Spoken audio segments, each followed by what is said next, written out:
Archaeological evidence suggests that trade started 7,000 years ago. Primitive boats appeared 6,000 years ago. They carried high-value, low-volume cargo.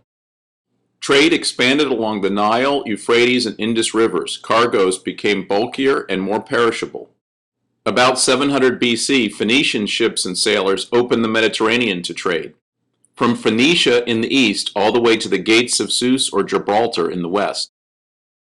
Alexander the Great forced Central Asian trade with the Greeks. The Romans followed, but with money, and standard weights, laws, and security. The Romans increased trade volume and diversity. Venetian galleys re-established maritime trade following the Dark Ages. The Renaissance was built on maritime trade. Venetian Marco Polo re-established trade with China in 1270.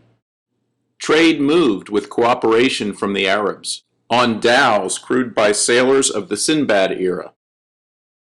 In 1497, Vasco da Gama of Portugal rounded the Cape of Good Hope to avoid the Arabs and Persians. Portuguese caravels sailed closer to the wind and carried more cargo.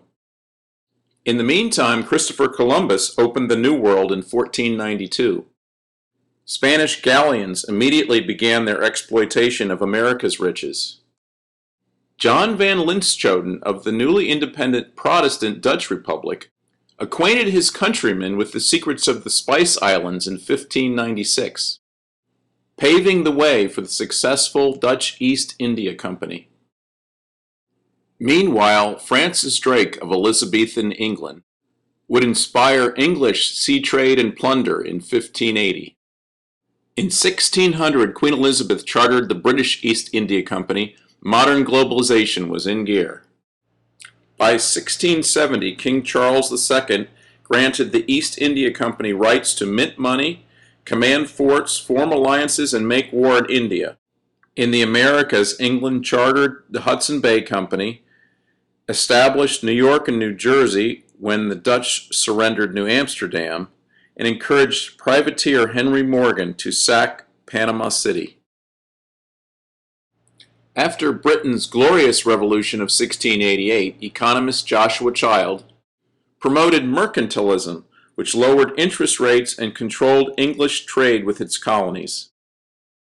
In 1757, Colonel Robert Clive defeated a French-supported native force in Plassey, giving the company its conquest of India.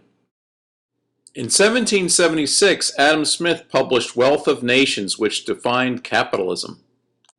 Economist David Ricardo then turned mercantilism on its head by defining the law of comparative advantage. American colonists were ready to dump mercantilism in favor of capitalism.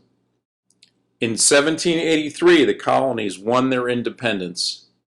The United States' first treasurer, Alexander Hamilton, was more than willing to promote free trade and reasonable credit.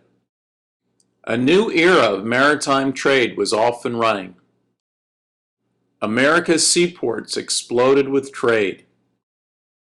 One commodity, cotton, not only became more plentiful, its availability spawned the modern fashion industry. By 1874, William Lindsay had it all documented in the History of Merchant Shipping. I'm Rear Admiral Jim Watson, U.S. Coast Guard.